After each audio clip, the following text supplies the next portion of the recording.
A soldier returned to Denver after years of service, carrying nothing but hope and his two little children. Beside him walked Buddy, his loyal German shepherd, guarding them with every step. But instead of a warm embrace, he was met with betrayal, his wife casting him and the children out into the cold rain, while another man stood smirking in the doorway. With nowhere to go, a father, his twins, and their faithful dog began a journey through heartbreak, courage, and faith. What happened next would test the limits of love and resilience, and show how miracles often come through patience, loyalty, and the quiet strength God gives us. Before we begin, tell me where you are watching from. Drop your country in the comments so we can see how far this story travels. And if you believe every family deserves a safe place to come home to, hit that subscribe button, because what you are about to hear may restore your faith in love, family, and second chances. The city of Denver lay under a heavy blanket of storm clouds that evening, the kind of late autumn rain that blurred the streets into ribbons of gray and turned every window pane into a mirror for sorrow. The air was cold, not yet snow but sharp enough to bite at exposed skin, and the mountain winds swept through the narrow neighborhoods with the force of a stern reminder that winter was only a breath away. Streetlights flickered in the downpour, casting pale halos that dissolved almost instantly in the sheets of rain. It was into this bleak return that Michael Hayes drove slowly through the familiar streets, his old pickup truck rattling with every pothole, its wipers straining against the flood. He had imagined his homecoming countless times during his deployment moments of reunion, warm embraces, laughter echoing through the halls. Instead, his heart trembled with unease as the roof of his old house came into view, dark against the storm. Michael Hayes, at 37, carried himself with the posture of a soldier still standing in formation. Broad-shouldered and tall, with short cropped hair the color of ash and deep brown eyes sharpened by years of service overseas, he bore the physical strength of a man who had seen both hardship and brotherhood on foreign soil. His face was angular, his skin lined with subtle creases from desert sun and sleepless nights, and though there was a stubbled beard along his jaw, it only emphasized the weariness that clung to him. Yet within those hardened features was a gentleness that emerged only when he looked at his children. His temperament was steady, disciplined, and protective, but behind his calm exterior was a man quietly battling the wounds of absence guilt for the years he had missed of his children's lives, hope that he might rebuild something whole upon his return. Beside him in the cab sat his two children, twins only 7 years old. Emily Hayes, the elder by minutes, had long chestnut hair plastered against her small face from the drizzle that had followed them from the truck, and large hazel eyes that mirrored her father's. She was sensitive, often the more cautious of the two, clutching her faded pink backpack as if it contained her entire sense of safety. Ryan Hayes, in contrast, had sandy blonde hair that stuck up in defiance, a small cut on his chin from a recent tumble at the playground, and blue eyes that carried an almost reckless curiosity. He was bold, often the one to speak first, though tonight he was unusually silent, sensing the tension in his father's jaw. Both children bore the innocence of youth, but also the shadow of having grown without their father at home for years, their relationship with him fragile but yearning. In the back of the truck, pressing his nose to the fogged window, was Buddy, the German shepherd who had been Michael's most loyal companion since military service. 6 years old, Buddy was large, muscular, with a black and tan coat that glistened even in the rain. His ears stood alert, his amber eyes sharp but filled with devotion whenever they turned toward the children. Buddy had been trained as a working dog but had become family, blending discipline with loyalty. In public he was formidable, a sentinel of calm power, yet with Emily and Ryan he was endlessly patient, letting them tug at his fur or rest their heads on him when nightmares came. Tonight, as the rain poured, Buddy shifted uneasily, sensing in his animal instinct that danger or heartbreak hovered close. The house loomed ahead, familiar yet strangely foreign, as though time itself had altered its soul. Michael pulled into the driveway, his chest tightening. He imagined Rachel's face lighting with surprise, the children running into her arms, perhaps even Buddy bounding across the porch in recognition. Instead, when the front door opened, the warmth of that vision collapsed. Rachel Hayes stepped into the yellow spill of the porch light. She was 35, with auburn hair falling past her shoulders in waves that once framed a smile, but now framed coldness. She was slender, dressed in a fitted dark sweater and jeans, but her beauty felt distant, hardened by choices made in his absence. Her green eyes no longer softened at the sight of her husband. Instead, they cut sharp with resentment and detachment. Once cheerful and sociable, the years alone had left Rachel restless, embittered by the loneliness of being the soldier's wife.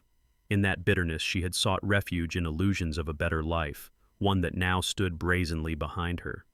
In the doorway lingered David Collins. He was in his early 40s, tall and lean, his black hair slicked back with a precision that matched the arrogance in his smirk.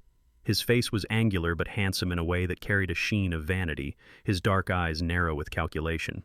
He wore a tailored gray blazer, despite the rain, as if to remind everyone he belonged to a higher station. David's demeanor was cold, opportunistic. He thrived on control and had a predatory patience that made his victories sting sharper. He crossed his arms, his posture radiating a victor's disdain, content to let Rachel play the crueler part of this reunion. Rachel did not step forward. Instead, she bent, picked up Michael's duffel bag from where he had set it near the porch, and hurled it out into the rain. The bag landed with a dull, sodden thud, spilling a few items across the wet concrete. Her voice, when it came, was hard and final. "You don't belong here anymore, Michael. Take your things and go." Emily gasped, clutching Ryan's hand. The twins pressed closer to their father's legs, eyes wide with confusion and fear. Michael felt the sting of the rain against his face, but the deeper sting came from within. He had braved deserts, battles, and sleepless nights of gunfire, but nothing prepared him for the battlefield of his own front porch. "Rachel," he said, his voice rough but calm, "let's not do this here. The kids, they deserve better than this scene. Let's go inside, talk quietly." Rachel shook her head, her hair glinting with raindrops. "I've talked to myself for years, Michael. You were never here. Don't pretend you care now." Her words cut, each syllable like the crack of a whip. Behind her, David leaned against the doorframe, his arms still folded, his gaze locked on Michael with contempt. His silence was deliberate, more cruel than words. Buddy growled low, stepping forward to stand between the twins and the hostile doorway, his body tense, fur bristling. His presence was both comfort and warning, a living shield for the children. Emily buried her face in Ryan's shoulder, and the boy tried to look brave, his lips trembling. Michael bent and gathered his children into his arms, their small bodies trembling against his chest. He whispered, "It's all right. I've got you. You're safe with me." But inside, his heart ached. This was not the homecoming he had promised them in bedtime letters, nor the family he had sworn to return to whole. Rachel's hand tightened on the doorframe as though shutting herself into another world.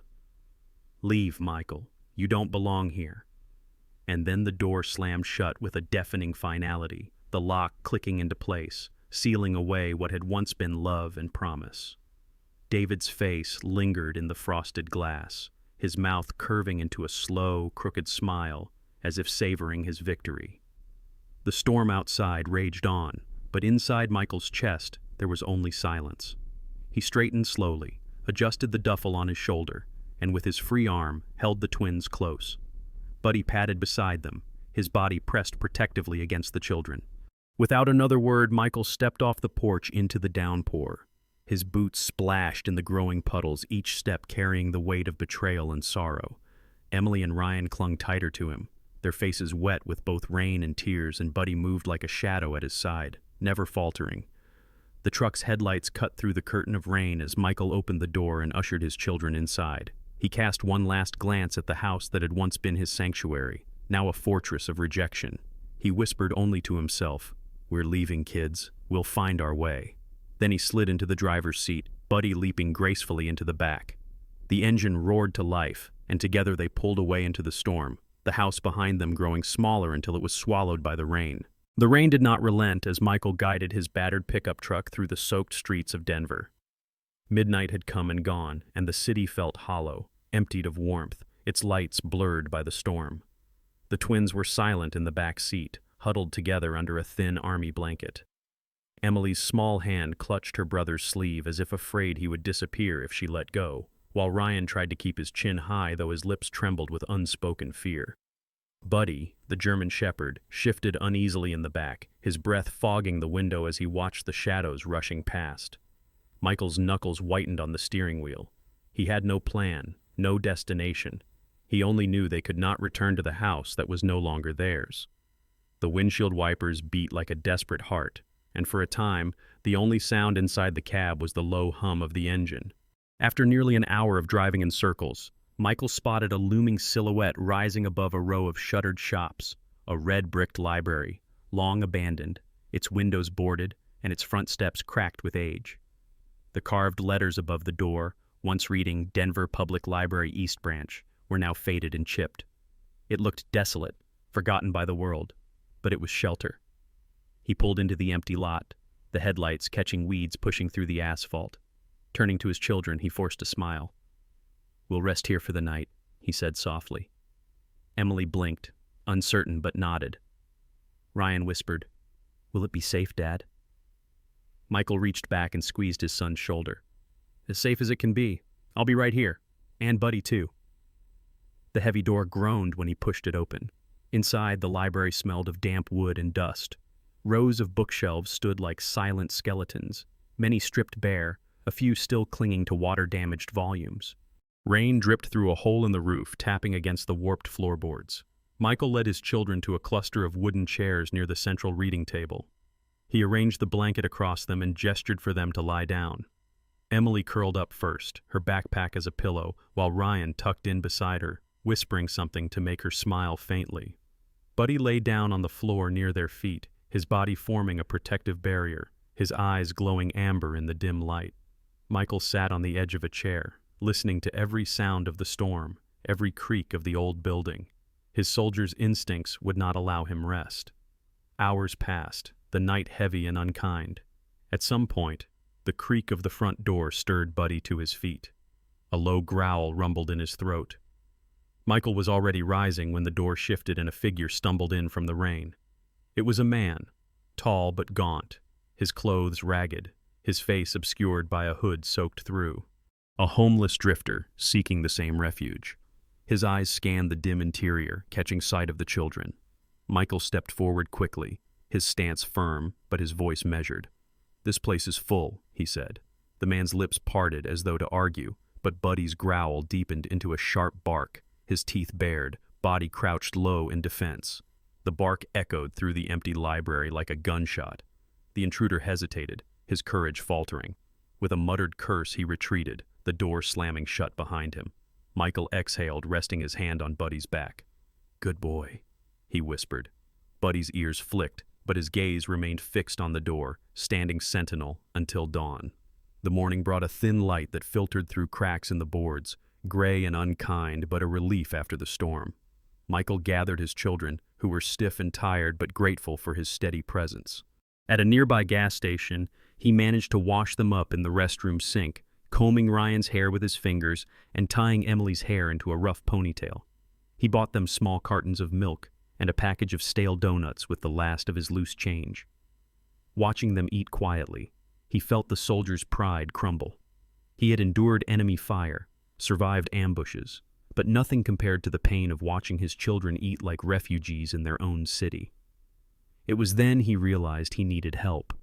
Swallowing the pride that had always defined him, he pulled out his old phone and scrolled to a number he had not called in years, Anthony Ramirez. Anthony had been more than a comrade. He had been like a brother. They had served side by side in Afghanistan, where Anthony's quick decisions had once saved Michael's life during a roadside ambush. Anthony was a man in his mid-30s, short and stocky with a barrel chest, his skin sun-darkened and his hair shaved close. His most striking feature was the scar running down his left forearm, a reminder of shrapnel that had nearly taken it. Yet what people remembered most was his voice, always carrying a rough humor even in the darkest moments. Anthony had left the Army a few years earlier and had managed to rebuild his life working logistics at the Denver docks. He had a blunt, no-nonsense manner, but his loyalty to those he called brothers was unshakable. When Michael's voice came through the phone, low and hesitant, Anthony was silent for a long second before replying. "Where are you, brother?" Michael gave him the address of the gas station. "Stay put," Anthony said. "I'll be there in 15. The children perked up when a large silver pickup pulled into the lot. Anthony climbed out, broad-shouldered in a flannel jacket, his eyes narrowing when he took in the sight of Michael's damp clothes, the twins clutching his hands, and Buddy standing close with watchful eyes. Anthony swore under his breath, shaking his head. He crossed the lot and pulled Michael into a rough embrace. "Damn it, Hayes," he muttered. "You should have called me sooner." Michael tried to explain, but Anthony cut him off with a wave. He shoved a thick wad of bills into Michael's palm. "Don't give me that pride crap. This isn't charity, it's brotherhood. Get a motel. Get these kids warm and clean. Tomorrow I'll talk to a foreman I know. There's work for you down at the docks. It's hard labor, but it pays daily." Emily peeked shyly from behind her father's leg, her hazel eyes wary. Anthony crouched down, his face softening as he addressed the children. "You two hungry? Don't worry, your dad and I have carried worse loads together. He's tough as nails, and you've got Buddy here, right?" He reached out and scratched Buddy behind the ears. The dog gave him a cautious sniff before relaxing, as if recognizing the bond between the two men. Ryan smiled faintly, reassured by the camaraderie. That evening, with Anthony's money, Michael booked a cheap roadside motel. The room smelled of bleach and stale smoke, the carpet threadbare, but it had a working shower and 2 beds. The children squealed with relief when warm water finally washed the grime from their skin. For the first time since leaving their house, they lay on mattresses instead of cold wooden chairs. Michael sat on the edge of the bed, watching them drift into sleep, their breaths soft and even. Buddy curled up at the foot of the bed, his tail twitching as though he were still standing guard. Michael leaned back against the wall, exhaustion pressing down, but gratitude stirring faintly in his chest. The storm of the previous night had not broken him. He had shelter, his children were safe for the moment, and he had found his brother again.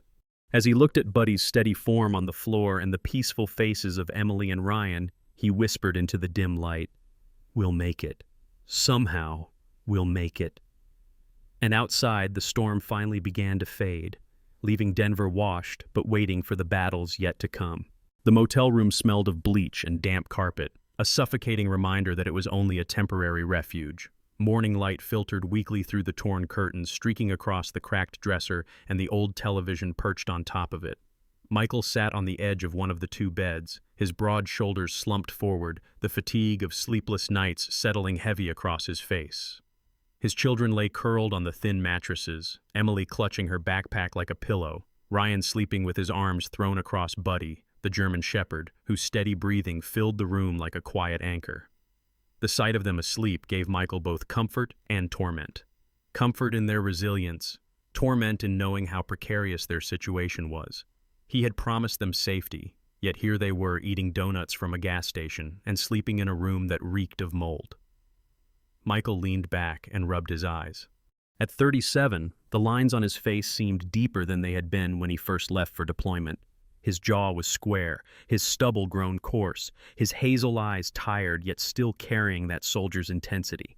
He had faced enemies with weapons, storms and deserts, and months of separation from his men, but this, being a father without means, felt like the hardest battlefield of all.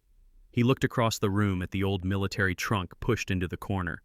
It had been carried with him through 3 tours of duty, and now it was the last possession from his foster father, Robert Miller, the man who had raised him when no one else would. For days, Michael had ignored it, telling himself survival meant focusing on the present.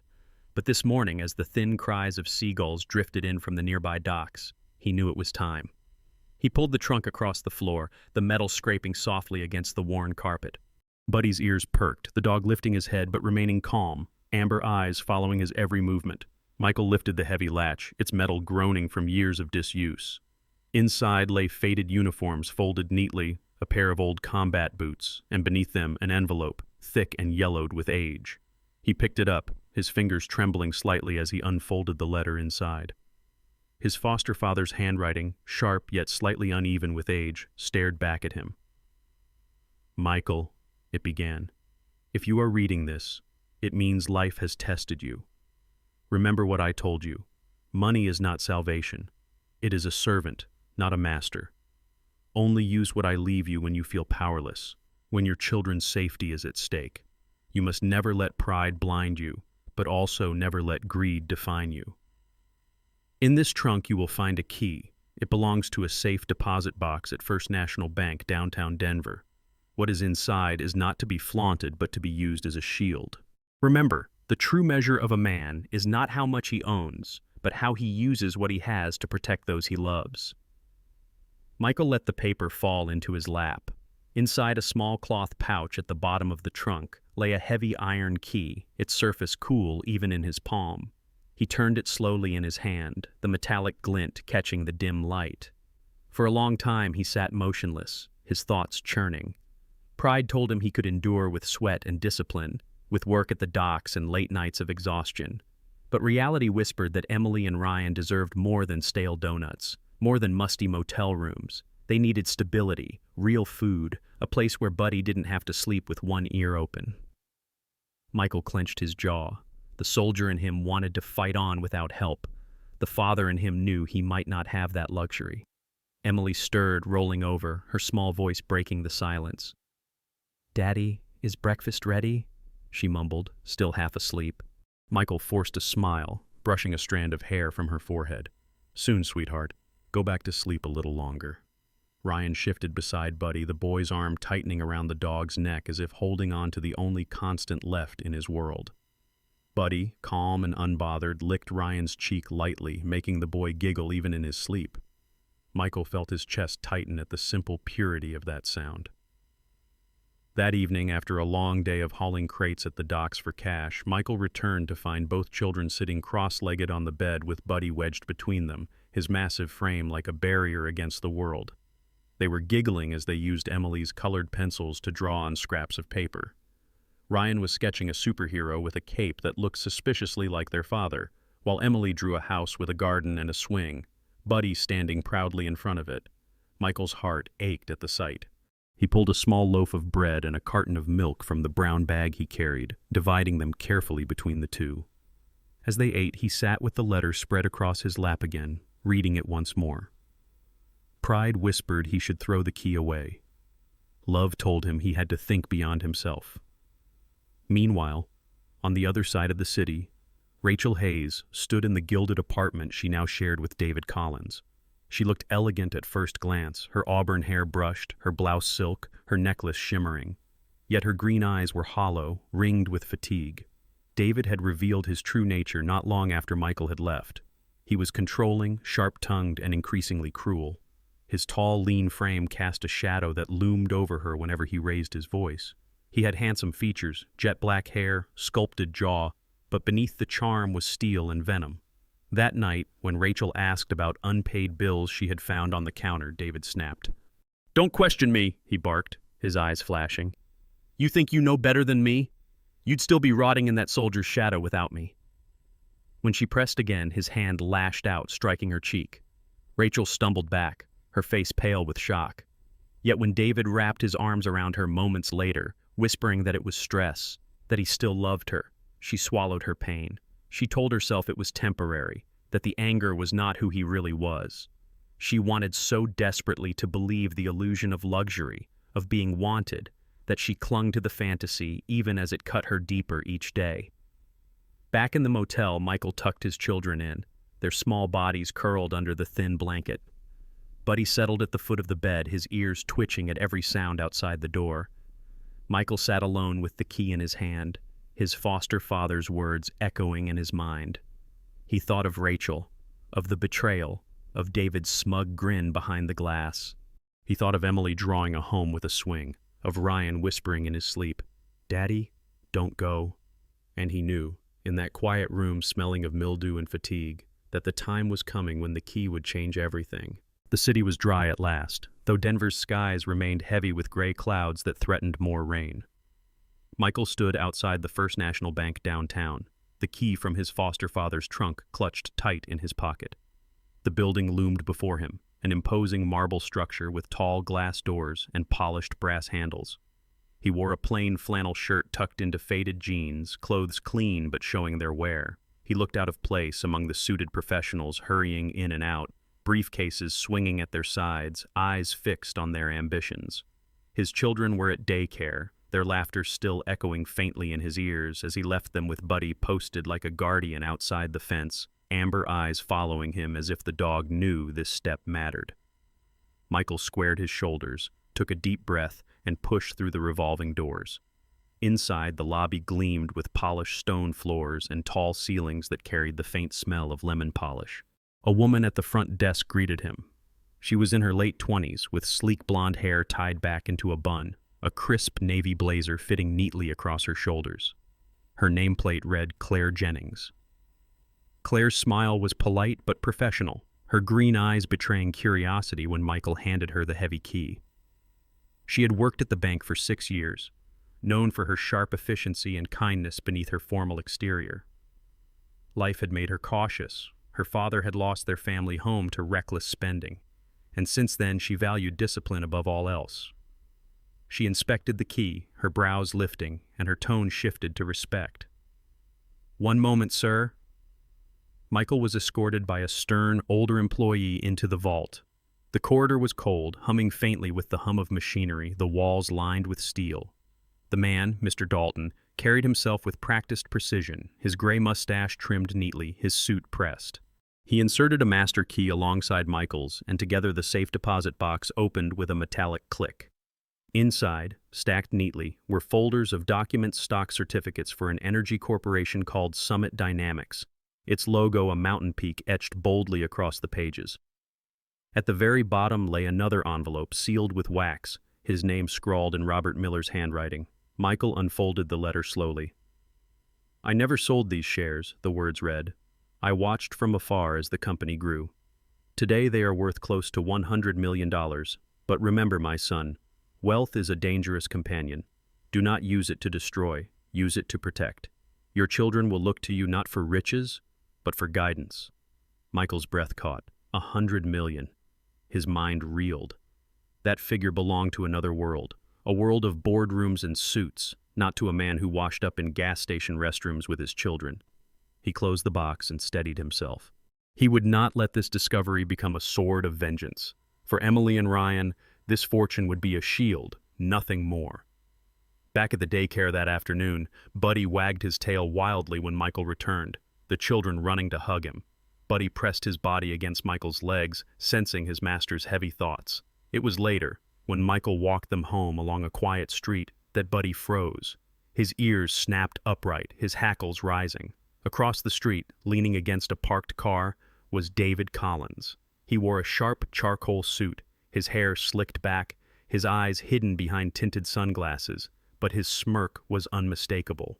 He watched them too intently, and Buddy barked a deep, commanding roar that startled passers-by. David flinched, his arrogance cracking for a second before he pushed off the car and walked away. Michael tightened his grip on his children's hands. "Stay close," he murmured, his eyes following David's retreating figure.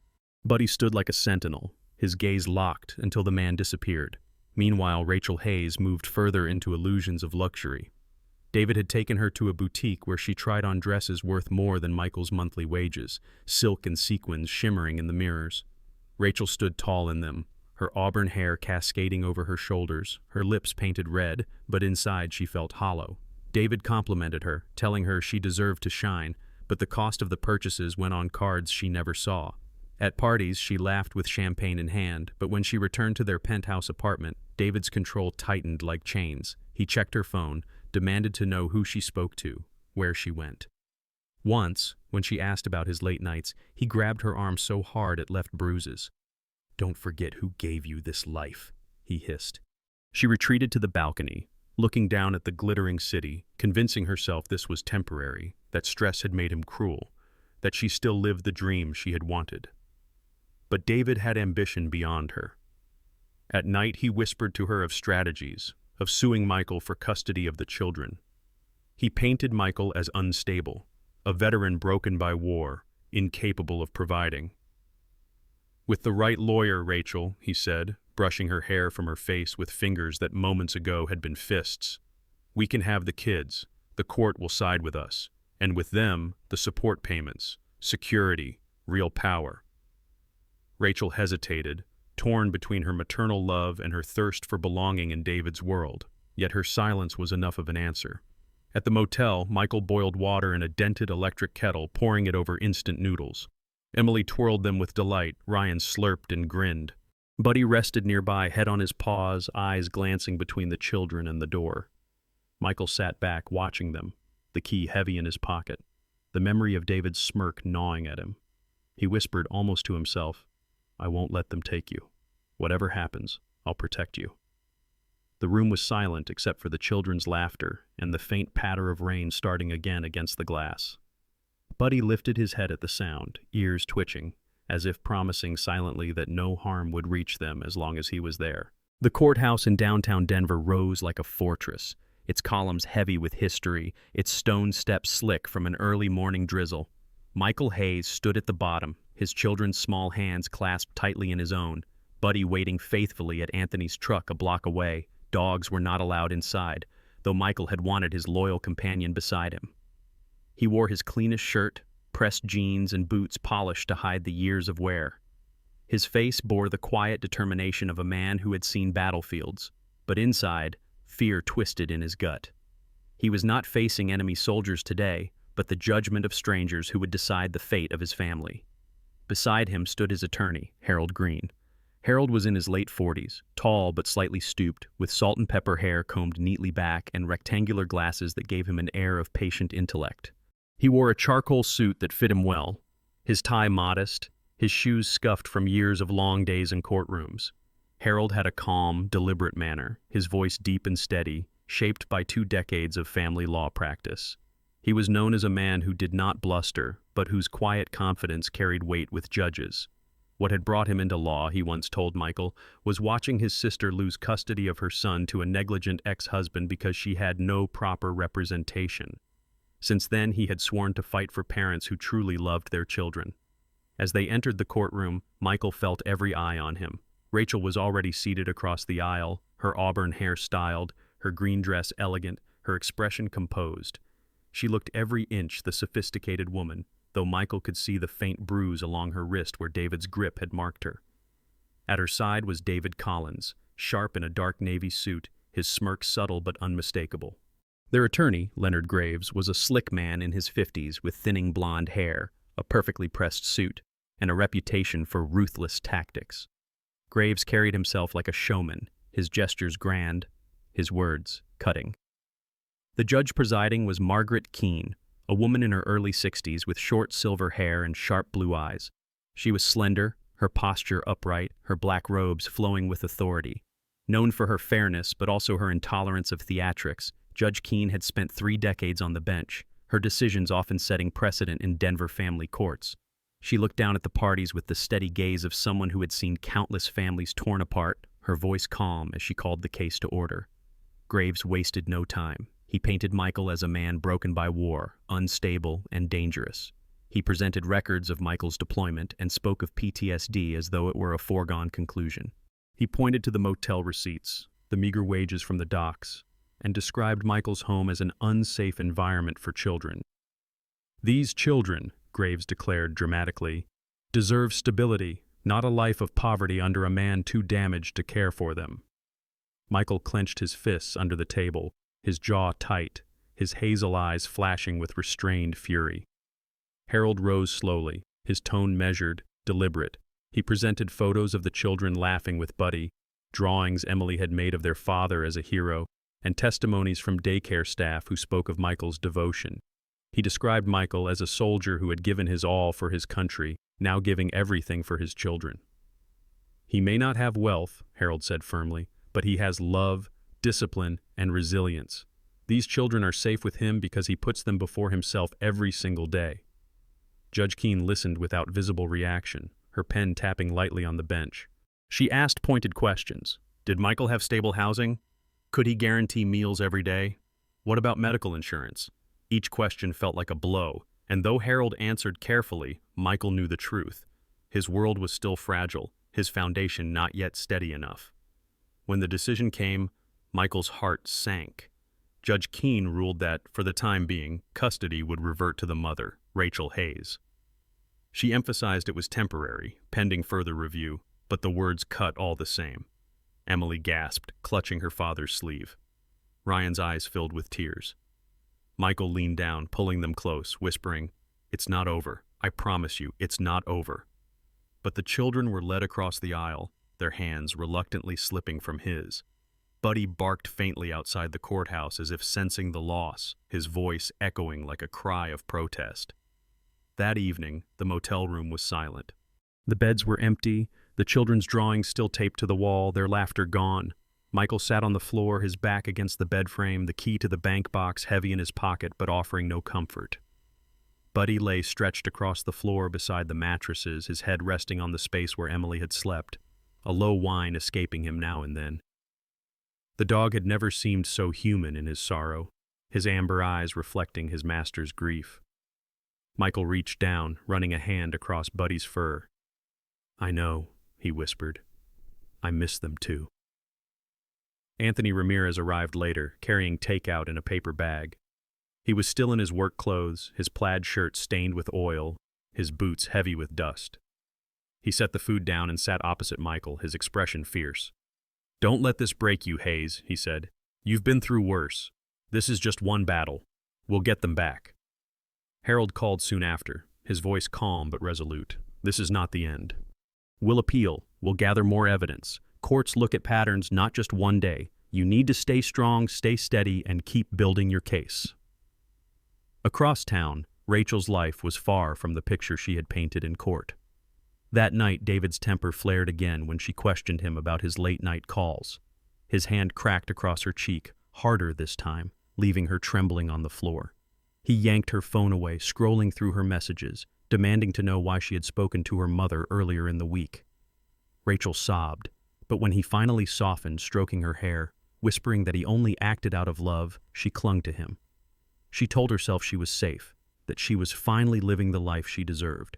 Yet deep inside, her heart trembled with the knowledge that she had built her dreams on sand, and the tide was already rising. Back at the motel, Michael cleaned the empty room mechanically, folding the children's clothes though there was no one to wear them, setting aside their toys though there was no one to play with them. Buddy followed him closely, never straying, his whine soft but persistent. Michael sank onto the bed, burying his face in his hands, the weight of failure pressing down. But in his chest, beneath the despair, a small ember of determination burned. He would not surrender. The air in Denver had shifted. Spring was beginning to break through the gray, and the streets were dappled with the first warm sunlight in weeks. Michael Hayes stood at the edge of a quiet neighborhood, his boots planted firmly on the driveway of a modest two-story house with pale blue siding and a wide backyard. At the far edge of the yard grew a tall red maple tree, its branches spreading like protective arms over the grass.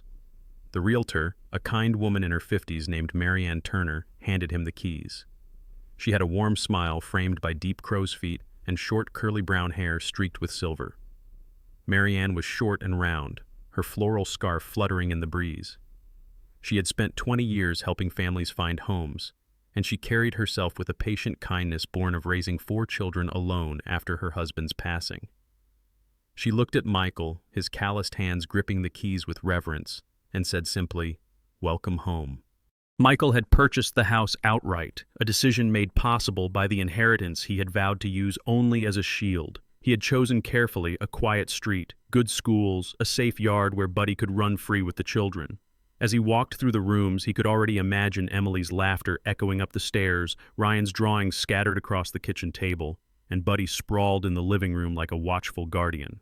For the first time in months, he felt something like peace. The trial had been brutal, but Harold Green had been relentless. He presented every piece of evidence with calm precision. Mrs. Martha Ellison, the elderly neighbor with silver hair always in a bun, had kept a meticulous journal documenting Rachel and David's late nights, the shouting matches, and the long hours the children were left alone. Emily and Ryan's teacher, Miss Charlotte Blake, a tall woman in her early 30s with chestnut hair always tied back and eyes bright with compassion, testified how the children's behavior had worsened in their mother's care. Emily retreating into silence, Ryan flinching at sudden noises. She had a steady, empathetic voice that carried weight in the courtroom. Then Harold dropped the documents. David's gambling debts, signed notes of money owed to casinos, and finally, the police report tying him to fraudulent investments. And the decisive blow, the footage from the old doorbell camera, retrieved from the company's archives, showing Rachel coldly throwing Michael's duffel bag into the rain while Emily sobbed on the porch and David smirked in the background. Gasps filled the courtroom. The image shattered Rachel's carefully crafted illusion of being the stable parent. Judge Margaret Keene, her blue eyes steady behind the bench, looked over the mountain of evidence and delivered her decision with clarity. Michael Hayes was granted full custody. David Collins was placed under immediate arrest in the courtroom, 2 officers leading him away as his composure finally cracked. Rachel sat frozen, her hands trembling on the table, her eyes unfocused as if she had been dropped into a nightmare of her own making. Michael had not looked at her as the gavel struck. He had only turned to his children, arms open. Emily and Ryan rushed forward, their small bodies colliding into his chest, tears of relief soaking into his shirt. Buddy barked from outside, his voice carrying through the hall as though announcing victory. Now, weeks later, in their new home, life began to take root again. Emily and Ryan raced through the yard, Buddy bounding after them, his strong frame darting easily across the grass, his amber eyes shining with joy. The twins shouted with laughter, their voices carried by the spring wind. Michael leaned against the porch railing, arms folded, watching them with a smile that softened the hardened lines of his face. Inside the house, the walls slowly filled with life. The children's drawings, one of Buddy with a cape like a superhero, another of the house itself with the red maple tree, were taped proudly to the fridge. Michael cooked real meals now, pasta with sauce simmering on the stove, warm bread on the table. In the evenings, they gathered in the living room. Buddy sprawled across the rug while Michael read stories aloud, his voice deep and steady, the twins leaning against him, their eyes heavy with contentment. Yet Rachel's story did not end with the courtroom. Stripped of the apartment and the illusion David had built, she now lived in a small studio above a diner in the outskirts of the city. She worked as a waitress, her auburn hair tied back, her once fancy clothes replaced by simple jeans and worn sneakers. Her eyes carried shadows, not just from exhaustion, but from regret. Night after night, she wrote letters to Emily and Ryan, apologies that she never mailed, her tears smudging the ink. One afternoon, unable to stop herself, Rachel walked to the neighborhood where Michael now lived. She stood at the edge of the yard, her figure small against the tall red maple.